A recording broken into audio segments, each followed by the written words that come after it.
Hello everybody and welcome back to the Mystery Channel. I'm your host, Mr. E, and today we're not going to be looking at anything in particular. We're just going to be sitting down and having a conversation about the King's Quest Marathon that we just got completed here on the channel. I've gone through all the games and or at least all the games that I intend to go through, and I'd like to take this opportunity to kind of look back on what an experience this has been, from playing the games, completing the games, which was something I'll get into in a bit, and what it was like to do a series like this on YouTube. It was certainly an interesting thing. So I'm sitting down. I've got a cup of coffee. I've got a couple cigarettes. You know, grab a snack, grab a drink, whatever you want to, and let's go ahead and kind of get into this a little bit. King's Quest 1. Originally just King's Quest 1, and then eventually sort of retroactively subtitled Quest for the Crown. That's where it all started. I do believe there actually was a kind of blueprint game before that, and I don't have the name in front of me right now. But there was a sort of blueprint to King's Quest that Roberta and Ken had come up with and made, and then King's Quest is where it actually took off.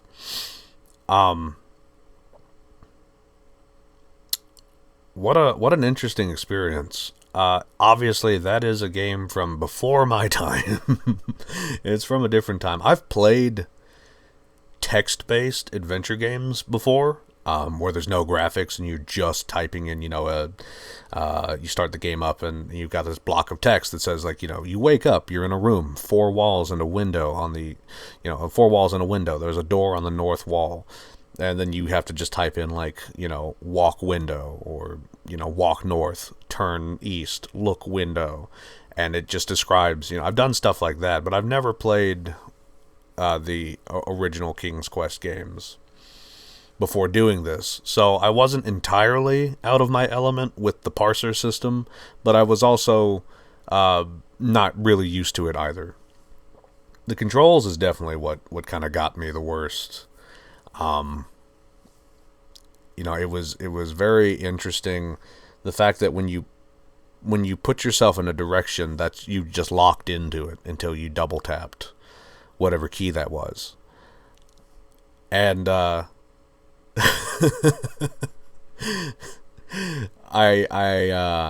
struggled a lot with stairs and cliffs and ledges and things in King's Quest 1, 2, 3, and 4. Which was quite an experience.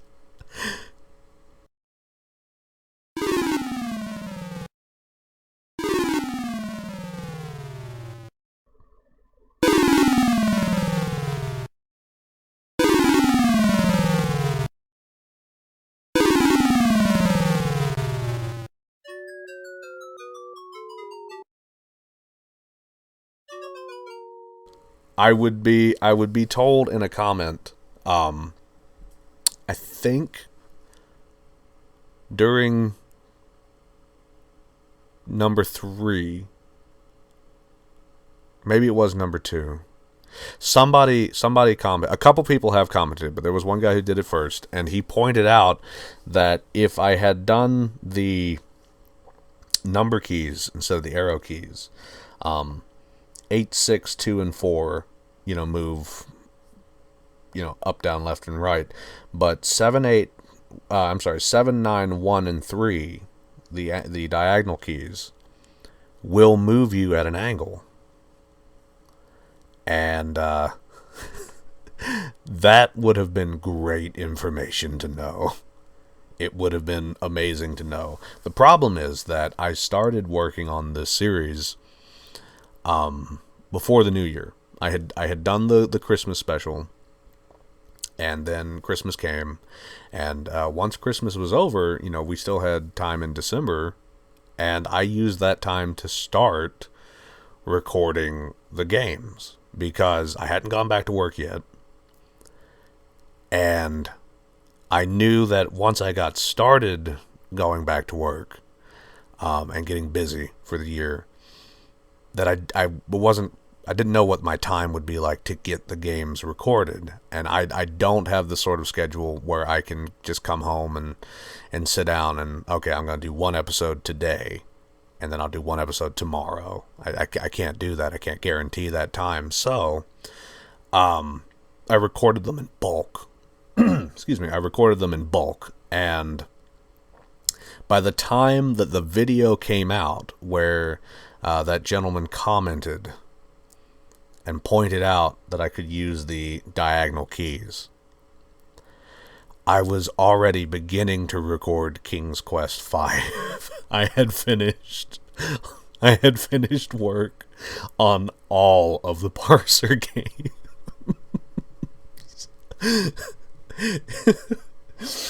So it's a good thing to know for next time, and unfortunately it wasn't there to help me in the series. But it is definitely a good thing to know for next time.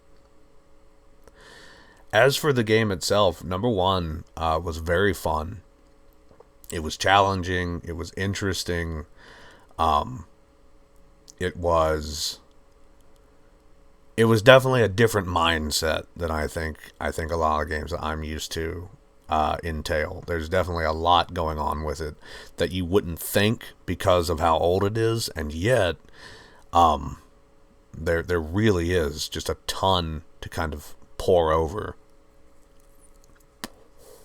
I know that at one point you talk to an old gnome, and the trick to the gnome is you have to guess his name. Well, if you write out the alphabet and you think about it, you're going to assume that this is Rumpelstiltskin. But that's not his name. So then you tried Rumpelstiltskin backwards. That's also not his name. What you have to do is you have to write the alphabet backwards, and then you have to draw a corresponding line with what is Rumpelstiltskin backwards in the alphabet compared to where the normal alphabet is, and find the letters that correspond there and link those together, and then you get his name, which I'm not even going to attempt to pronounce, but that's how you get his name. And that is such a great mind bender. Not the sort of thing that if I was to sit there and just try to bang that out in the series, I mean, the series would have died right there, wouldn't it? But it is nice that they add in a little something that lets you, if you fail to guess his name 3 times, he gives you the key to a door, so you're able to progress. You don't have to get it, but that is quite an interesting little puzzle to get past. I do lament at the end of the game, I killed the dragon, and I wish that I had used the Ring of Invisibility, like Bilbo, and snuck past the dragon. I think that would have been fun to see how that plays out. So the next time I play it, I'd like to try and do that. Although I understand, according to a walkthrough that I followed, that's not actually the answer to the dragon either. It's what I think is a cool answer, but according to the walkthrough anyway, if you want to maximize your score, which was never an interest of mine in the entire playthrough. I did not care about what score I got at the end of the game. I just wanted to go off on an adventure. But if you want to maximize your score, you actually should take a bucket of water and chuck it onto the dragon, extinguishing his fire. And that'll make the dragon, it'll make him run away. And he'll move the boulder out of the room and he'll open that up so that you can then get the magic item and then leave out of the cave and then make your way home. I would never have thought about that. I immediately thought about the ring. I would never have thought of chucking a barrel of water onto the dragon. So, but yeah, no, I mean, it was a great, fun game. It was really fun to play. King's Quest II, Romancing the Throne. I actually think, looking back on it, I actually think I liked KQ2 better than the first one. And maybe part of that is because I had gotten used to the control scheme. But it just felt like, to me, wandering around the various items and things that I needed to find all sort of... I sort of just stumbled upon them naturally, whereas I felt like in the first one, there was a lot of aimlessly wandering around. And again, part of that could be attributed to just not being used to that format or not being used to the game. But I do feel like it was more linear in the second one. The big issue with the second one is that stupid bridge. That is god awful. That bridge. I mean, there is no excuse for that at all. That is an absolutely terrible thing on the part of Sierra. And you know, someday when they're, you know, when Ken and Roberta are standing out front of those pearly gates, you know, St. Peter's gonna St. Peter, I'm not saying he won't let them in, but I think he might have some strong words for them. If there's any justice in the world.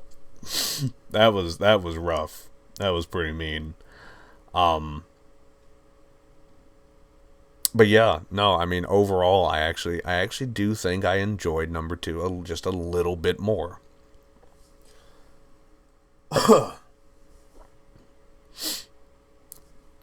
King's Quest 3, To Err is Human. Man, what do I even say about King's Quest 3?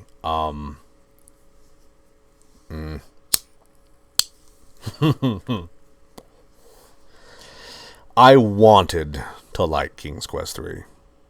I wanted to like it a lot. I had seen One Short Eye doing his video on the speedrunning of the game, and I knew about the crafting of spells and getting magical components and stuff. But I didn't understand that, like, they were just copy protection. And the fact that the book in the game serves no purpose other than the copy protection. Like, you can't learn anything from the book. You have to cross-connect this with the manual. And the manual was printed incorrectly. And so there's a fan version of the manual which is correct as far as, like, the incantations on the spells and things go. So you have to use a fan revised version of the manual outside of the game in order to interact with a book inside of the game, in order to be able to pull off the spells in the game that let you, you know, and some of those spells are required just to get other components for other spells. I wanted to like it. I wanted to love it. That sounded so cool to me, and instead, I could not get into it. I don't know if I would ever willingly play number 3 again. It left a sour taste in my mouth. It was just, what's the word I want to use? Cryptic and obtuse, and it was just cryptic for the sake of being cryptic. You know, it's like It's like when you're watching a film or you're reading a book that has something sad or dramatic happen for the sake of being sad or for the sake of being dramatic. It's not actually sad and it's not actually dramatic. You know what I mean? Like if you're pulled into a setting like a town, and here's your hero and his wife and his child, they've been murdered in some horrible way, but you have no connection to them. It's just there to be there. Well, that doesn't actually make you sad. Or drama, like here's these people fighting and stuff's blowing up, and eventually like if there's no weight behind it, it's not dramatic. It's just a thing. And that's how I felt about how cryptic this was. This was cryptic for the sake of being cryptic, not for the sake of being fun. It's kind of like the bridge from number 2. That's there just to be like a kick in the nads. It's not there to be fun, and I think that's bad design. That referencing back to the gnome in King's Quest 1, that's a wild brain twister, and I don't know how long it would have taken me without a walkthrough, because I did use one, to figure that out, but that's a fun little thing that you don't have to get right in order to proceed. But number 3, I wanted to love it. And I hate it. I hate it so much. King's Quest 4, The Perils of Rosella. Wow. What a gigantic step up from number 3. I think that it was pretty clear that they knew the direction they went in was not the right one, and they course corrected hard, and they course corrected very right. That is such a fun game. It's enchanting. The story pulls you in. The interactions with the characters are just charming. Really cool, it's a girl overcoming these challenges, and then I mentioned on the video there's a little history of that. It's one of the earliest games with a female protagonist, and Roberta herself is quoted as saying like she wasn't really comfortable with the idea of like the death scenes and stuff for Rosella. I mean, it was a pretty big moment, without, I don't know the exact years of these, so I could be about to talk out my ass. I don't have a Wikipedia in front of me, but certainly without characters like Rosella taking those first steps, maybe we would have missed out on Samus from Metroid, or Lara Croft, from Tomb Raider. Some really cool heroines in the video gaming scene without those first girls to kind of take that step. So I'm very happy about that. And like I said, the game is just amazingly charming. Lovely. As I understand it, there is a fan-made version of King's Quest 4 called like King's Quest 4 Retold, I think. Something along those lines. And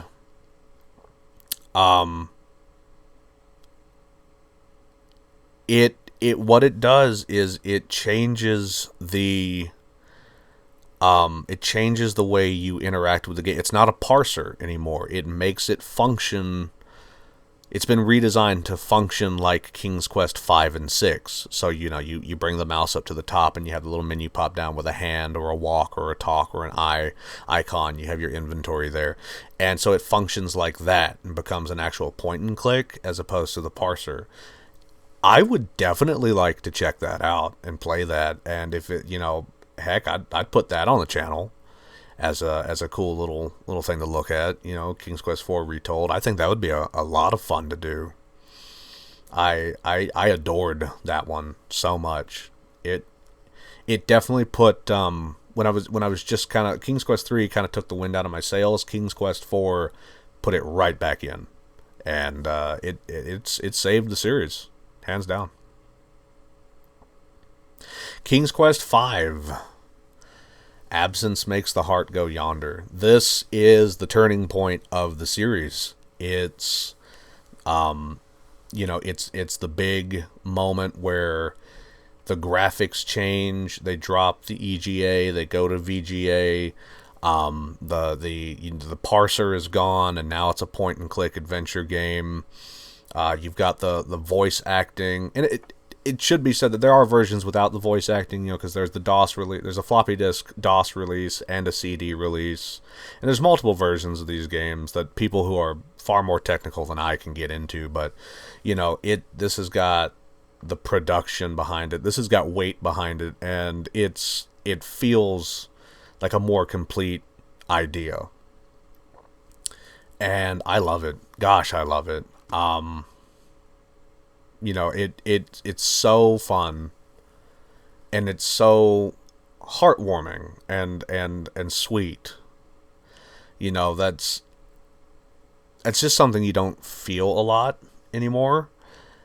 And we'll kind of get into this a little later, but I feel like today the term wholesome gets thrown around an awful lot, and there's no weight behind it because the people saying it don't understand what being wholesome is.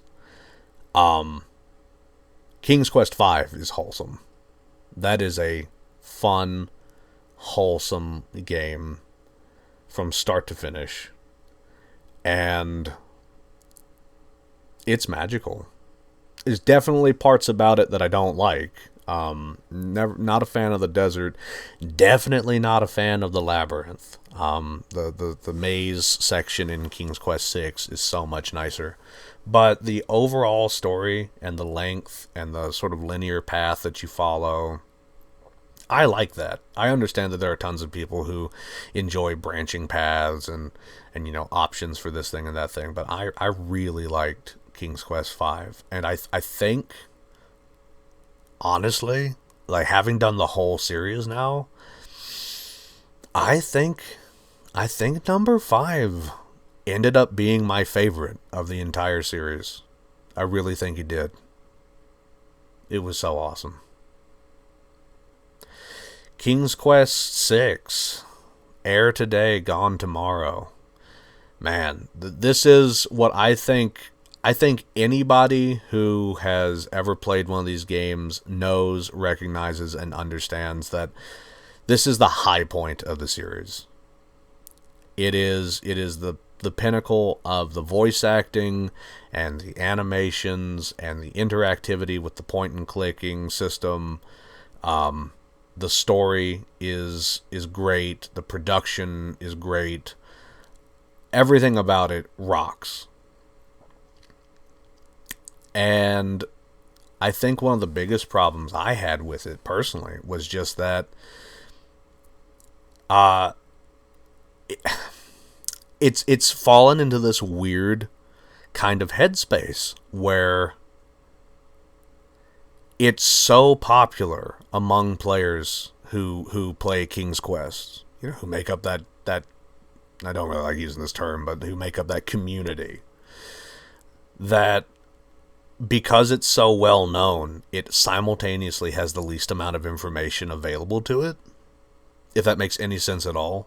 Looking it up and looking through it, when I got stuck a couple times, it talked about like the paths at the end of the game, and it had no detail on it at all. And they would talk about like, oh yeah, you go in here and you can use the girl's clothes or whatnot to do the short path, or you can go through the underworld for the long path. But it just had no detail at all. I didn't figure out how to even beat the game until I scrolled through. It was a walkthrough that was listed pretty low down on the list, and it had this one line that mentioned going back through the Wazir's wardrobe. And I said, well, that's an oddly specific thing to do. And sure enough, it worked. Because I had just wandered through it over and over and over and over and over again in that castle. I actually went back and I speedran my way through the entire game. I even took footage of it that ended up being redundant. But I speedran my way through the entire game. in order to try and save it. I was gonna be upfront and honest. I was gonna be like, okay, look, I just went through the whole game. Here's where we stand. Didn't end up needing to. It was walking back through a closet, and there was nobody bothered to mention that. So it was pretty strange. I do regret the way that King's Quest VI ended. There was a lot of variables in that game. There's two different adventure paths. There's the long path and the short path, as I just said.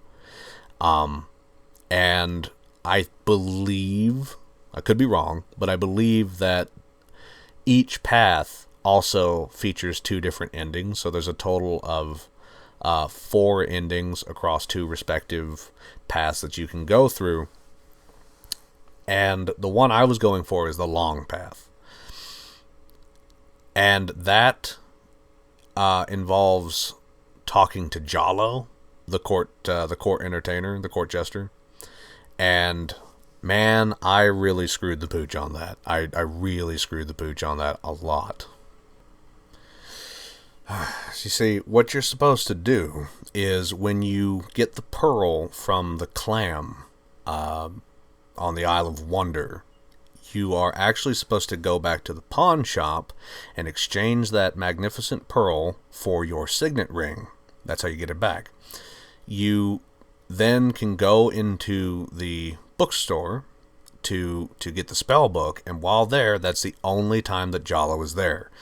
Just like what happened in my playthrough, I spoke to him, and he blew me off. If I had the signet ring, I could have shown it to Jalo, and then spoken with him, and we would have become friends. And if Jalo becomes your friend, it opens up an entirely different ending of the game. And he also explains to you about the nightingale. He explains that there's a nightingale named Sing Sing, and this is Casima's dearest friend here on the island. She loves this little bird. And so, if he has explained that to you, when you go and talk to Sing Sing, you will be able to give him the items, and they will trigger a cutscene that otherwise won't play. Sing Sing, what have you got in your mouth, my pretty? A gold ring? Sing Sing, where did you get this? Realm of Daventry. But this is Alexander's ring. Oh, my soul, he must be here. Sing Sing, I wish you could tell me what you've seen. Is he really here then, on this very island? Oh, if only I could leave this castle as easily as you. Take this ribbon, Sing Sing. If you know where he is, return it to him. Please be careful, Alexander. It is so dangerous, and yet I could not wish you away. And then I also screwed up by not going into the pawn shop where I could have messed with the genie. Alexander suddenly gets a very sneaky idea. I can't go on anymore. Without Casima, I'd just rather not live. Prince Alex, no! And so, what should have happened is I would have taken that drink me potion in front of the genie, I'm air quoting, and a whole scene would have played out where he thinks that we've died, and so he's going to run back to Al-Hazred to tell us, or to tell him that we have taken our life. And that's when we would have seen the genie's bottle, so we would have known what bottle to swap it for at the lamp trader. Okay? And then if we had done that, after we had infiltrated the castle, assuming that we had been, friends with Jalo, after we infiltrated the castle, we would have been able to go to Jalo's room, where we would have been able to talk with him and hatch a plan where I give Jalo the fake genie's lamp, and he gives me the real genie's lamp. And that way, Al-Hazred loses control of the genie altogether. It's a totally different version of the end. The genie survives the game if you do this, and it's just something completely different. It's a horse of a different color, and that's what should have happened. Shamir Shamazel, get in here! Here I am, master. It's about time, you bumbling fool! How could you let him follow me? Well, there were the guard dogs, master, and then... Never mind! Just kill him! Kill him now! As you wish, master. Razzle, dazzle, snap and snazzle.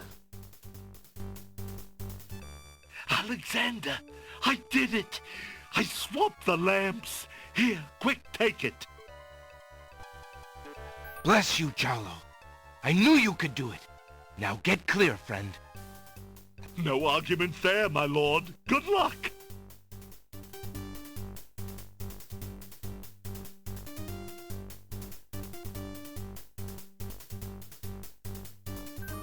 Shamir Shamazel, hold your spells. I am your master now. I order you to go back into your lamp. How did you get my lamp? You thief! You've ruined me! My lamp! Oh, thank Valhalla! I hated working for that loathsome creature. I already feel his nastiness leaving me. How I've longed for a master like you.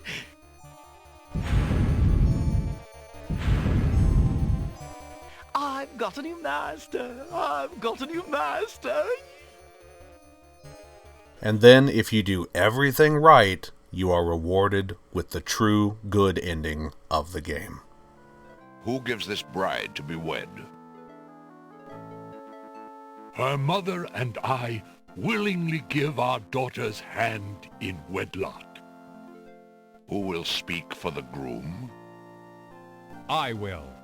Alexander's mother and I recognize his marriage to Princess Cosima with glad hearts, and sanction this union. Then, Alexander and Cosima, I now pronounce you man and wife. You may kiss the bride. Hooray! Hooray! Hooray!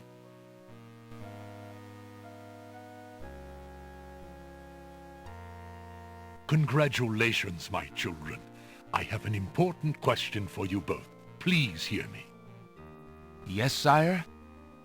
Alexander, I welcome you into our family with open arms. I place trust in Alhazred because I so badly wanted a son and a husband for my beloved daughter. I was wrong. But you are true and good, Alexander. You have proven yourself to all my people. Thank you, sire.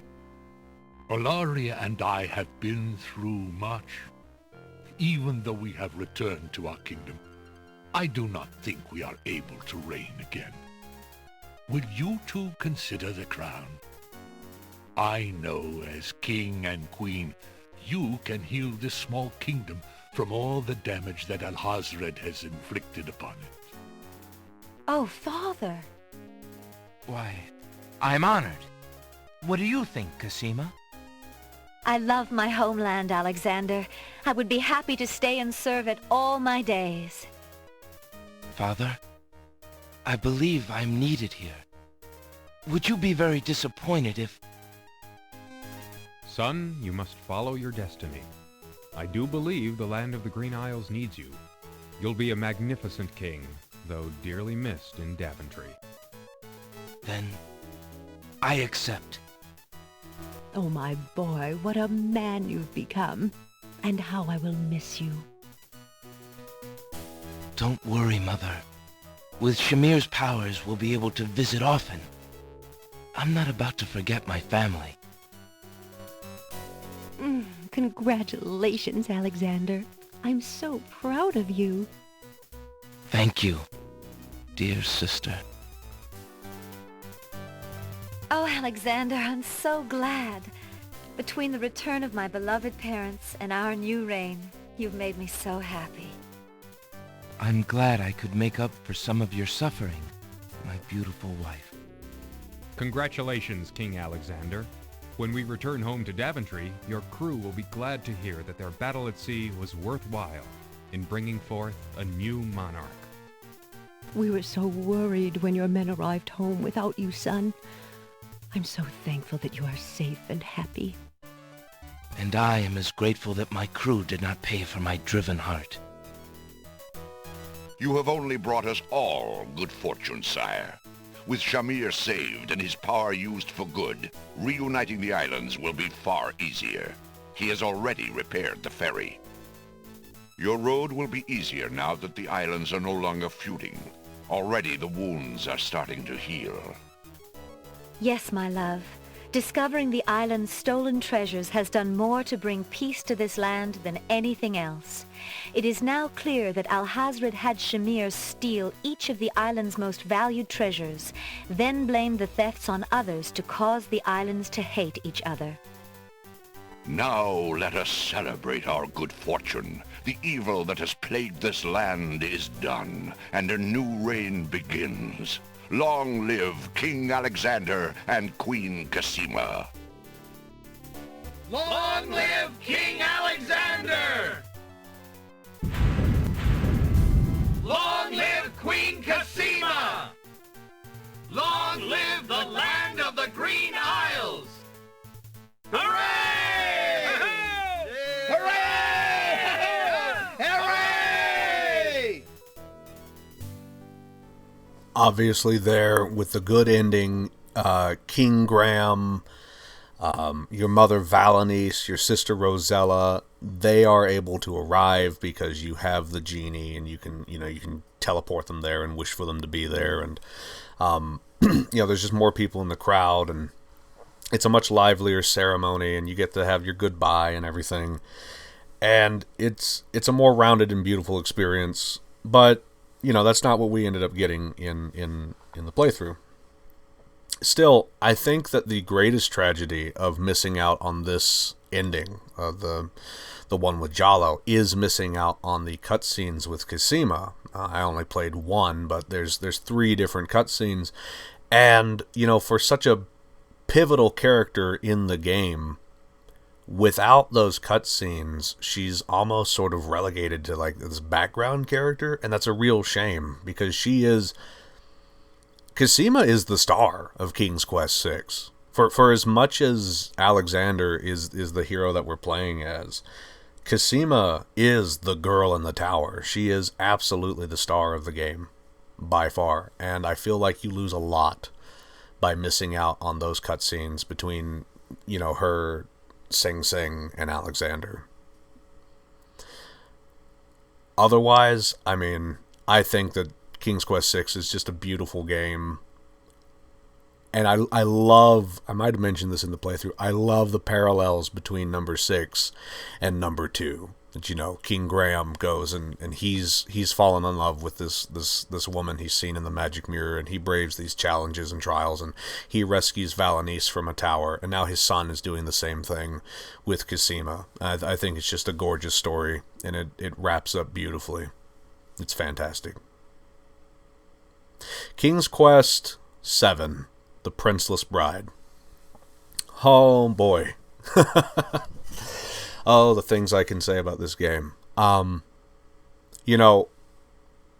It's not the best game in the series by a long shot, but it is the one that is the nearest and dearest to my heart.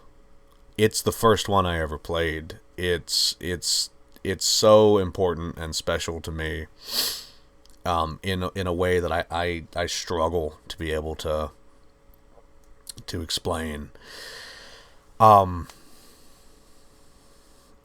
Just everything about it, from the cell shading and the animations and the kind of strange faux Disney, faux Don Bluthian, style and direction. obviously there's a change in the way it works. You know, it's much more dumbed down kind of version of King's Quest, and yet it does have some mind puzzlers in that one. God dang, I felt so stupid when I realized the take the shop with a grain of salt. That you know, or like getting the, you know, exchanging the book for the crook and stuff like that. But it's such a whimsical and magical game to play, and it's definitely cuts back on a lot of some of the more serious tones of the previous game. Because I mean, let's face it, as carefree as King's Quest VI is, it's really, if you start to dig into it, it's dealing with some pretty heavy subject matter. I mean, you know, a woman being married against her will, and all of the connotations that go along with that. What else is happening against her will? You know, you kind of, you know, get away, and you're got a more carefree, and I don't want to say child-friendly, because there's nothing that's not child-friendly in any of these games. And I do not subscribe to the theory that children aren't able to learn and be exposed to some heavy stuff. I grew up, my favorite movie growing up was, you know, Moby Dick. So, you know, how's that for a for a 4-year-old? But, you know, it is a nice kind of break. And looking back as an adult, I can see the jump in perspective. And this is, I think, sort of what I mean by when I said earlier we talk about the wholesomeness. There is a difference between something being wholesome and something being... What is the word I want to use for this? Being wholesome and being family friendly doesn't necessarily mean it's childish or it's made for children. And I definitely sort of feel like King's Quest VII was made with children in mind. Especially once you start looking at like Falderall. That whole segment is... It looks like the sort of thing you'd see on children's TV programming. And it's just pretty obvious there's a different direction that they're going with it. Which is very strange given the other game. We'll get into that in just a moment. But man, number 7, Rosella making a comeback. Valanice is awesome. I love her so much. It was such a joy to get to do. It was such a joy to get to do all of these. I'm kind of losing my train of thought. I'm not working off of a script, and I'm reliving, playing through them, and it's just been so cool. King's Quest VIII, The Mask of Eternity. Well, we had to talk about this at some point, don't we? Man, I don't want to talk about this game. Well, what is there really to say about it? Mask of Eternity came out in 1998, 4 years after King's Quest VII, and I don't really know what they were thinking. Maybe part of, you know, what was going through their mind was that because King's Quest VII had garnered a bit of a reputation as being kind of childish, as I just said, maybe they thought that they needed to change directions. And they were also, I'm sure, trying to keep up with the times, what was hip, what was happening. And so what they ended up having was this incredibly dark and incredibly dreary 3D third-person adventure game / RPG. And, I mean, it's horrendous. Just take a look at it. By the virtues! What vile magic has invaded Daventry? And what is this?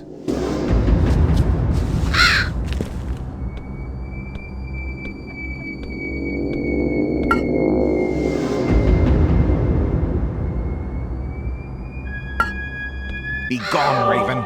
Leave her be. Whither does it fly?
Whence came these foul creatures? This is madness. Yeah, you're telling me it's madness.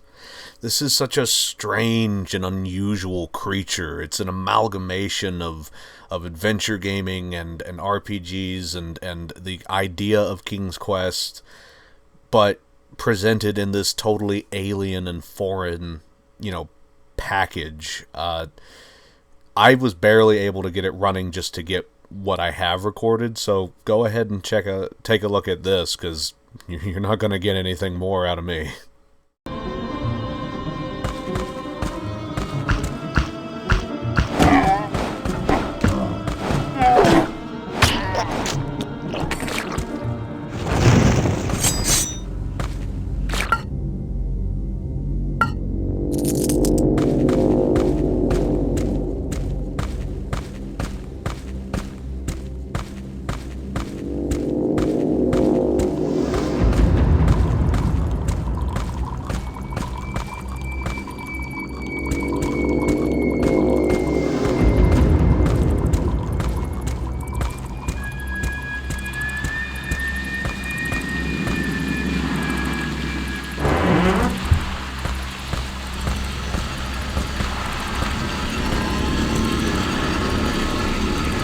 I could use that rope and hook.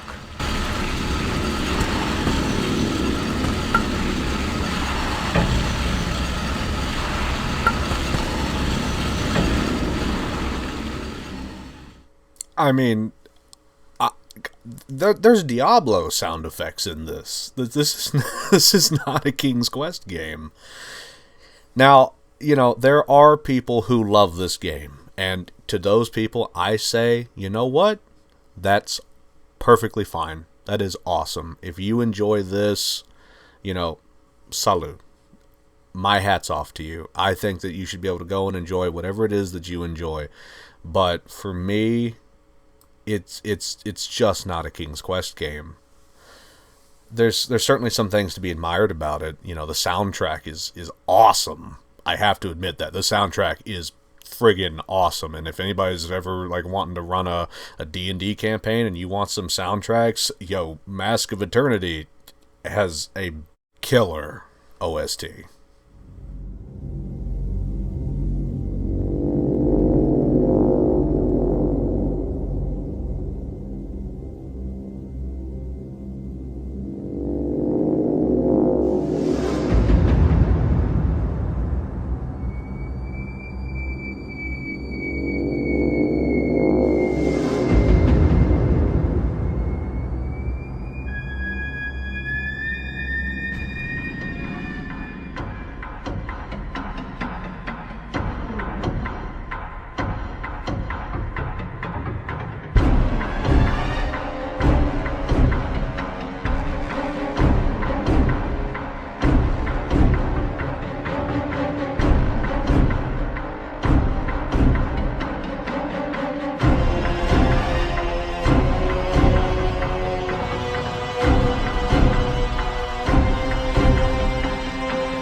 But awesome soundtrack aside, I cannot accept that this is a King's Quest game, and it is the reason that the series died. With the turning of the times and the release of something like this, King's Quest perished. It vanished into the annals of history, so to speak. There was a sort of Sierra eventually gets bought out by Vivendi, and then Vivendi dies, and I don't know, there's some wreckage of Sierra, I think, floating around somewhere, someplace, I don't know. This gets all into like game companies swallowing each other, and it's a terrible, terrible tale. But there was a I don't know if Telltale's did it, but there was a Telltale-styled release of King's Quest as kind of a weird reboot to the franchise back in the mid-2010s, I think. I don't know the exact year off the top of my head, but, if you're into that style of game, I understand it's pretty popular, but, again, to me, that's also not King's Quest. In my mind, King's Quest died with number 7. And you know what? That's okay. Everything has its time. Everything has its, its place. And they can't go on forever. But with all that said and out of the way, as we're wrapping up here, I'm going to finish off around an hour long. One of the coolest things about this entire experience as a whole is that this is the first time I've ever beaten any of these games. Now, I've mentioned throughout the entire playthrough that I had played the games, and I mean that from the bottom of my heart. I've played these games, never beaten one. I have never once completed any of them. As a kid, the puzzles would be too hard, and my mom would have to help me, and then she didn't have the time, because she was a single mother, working and everything. And so, when I say oh, I played this, I mean that. I mean, I played this. I fiddled around on that screen of that game, and then that was it. I never got to complete them. So this was not only cool because I got to show it off to my friends, but it was also cool because I got to complete, a big part of my childhood. I got to finally say, yeah, I did that. And that makes me feel great. That makes me feel just amazing. And it has been such an experience doing this and going through this. From seeing how it started to seeing how it ended, and getting to put a pin in that, and also seeing it on YouTube here.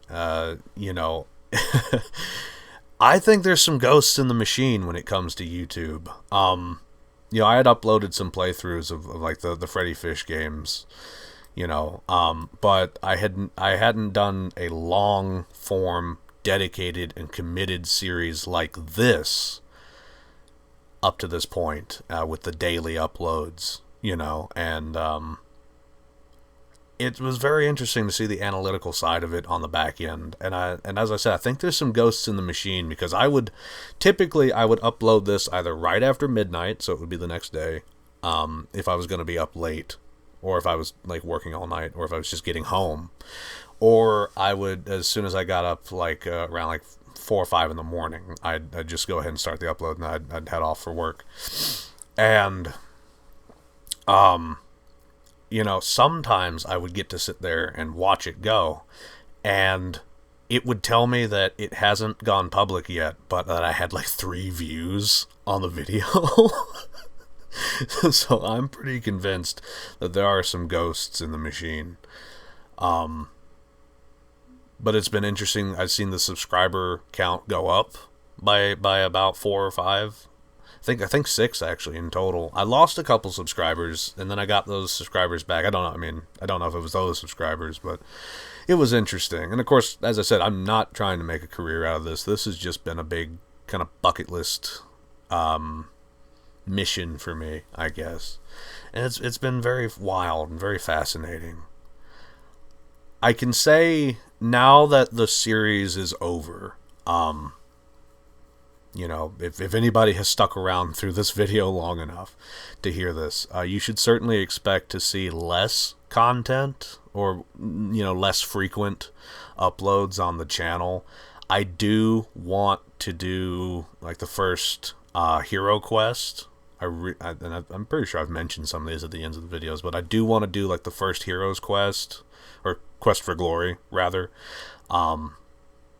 I've got a friend of mine who loves RPGs, and she didn't know anything about, like, adventure games. And so, since Quest for Glory was Sierra's tie-in for RPGs and adventure games, I'd like to get her to kind of cameo on that, just like my buddy Rob did on Pajama Sam. And speaking of my buddy Rob, he loves, like, Star Wars and Star Trek. Well, I don't know how he feels about Star Trek, actually, but he loves Star Wars. He loves science fiction stuff. So maybe if I do a space quest, I could get him in on that for another cameo. That'd be really fun. I'm trying to get some old games up and running, like Fisher-Price Pirates and Fisher-Price Castles and, like, Tonka Search and Rescue. But that requires me to get an emulator going in DOSBox to actually emulate an old Windows machine to actually run the game, because compatibility mode can only do so much. So I don't know when we'll be seeing those. I hope to eventually get that on the channel, and otherwise, I guess some other kind of adventure games. You know, I probably the Colonel's Bequest will be fairly soon on the channel. I know, like, around July, when we hit the 1 year anniversary, I want to do some more Freddy Fish, which should be fun. And otherwise, yeah, you know, I'm really happy with how this whole marathon has turned out. I was originally gonna do it as one game a month, and I was like, well, that's gonna solve 7 months, isn't it? And I was like, no, that's way too long. That's way too long. So, you know, doing it like this, it's been wild, and I'm really happy with how it turned out. You know, I don't know what else I'm going to do. I'm not opposed to doing other types of games on the channel. I was originally thinking of having, like, doing something called, like, the War March, you know, and having, like, a whole intro and skit for doing, like, Warhammer or Warcraft in March. And you know, that then I sat down and realized, like, that's way too many games, and I'm not that good at RTS games. I mean, you know, when you got someone like Giant Grant Games doing, like, the hardest missions in 30 minutes, and you got me, I'm playing on easy, and it's taking me like 2 hours, it's like, yeah, I can beat the game, but you know, it's not very good. So we'll see what happens. I think one of the next big series I'll probably dive into is Myst. If anybody listening knows Myst, I'll probably do Myst and Riven, both of those. And who knows? I mean, we'll find something to toss in here and there and see how it's going. But yeah, much more infrequent uploads. The daily upload thing is going away until there's another series to, you know, and then I'll hammer away on that for a bit and until that's over, etc. But yeah, I mean, this has just been awesome. I mean, this whole thing has just been awesome. So, you know, to anybody who commented, to anybody who stopped in for a single video and might be stopping in for this, you know, I just want to say thank you from the bottom of my heart. Thank you. And if you enjoyed it, I'm glad. I got to give you that. So, I guess with all that said, thank you everybody for joining me here today on the Mystery Channel. I've been your host, Mr. E, and I'll see you again soon. Bye-bye.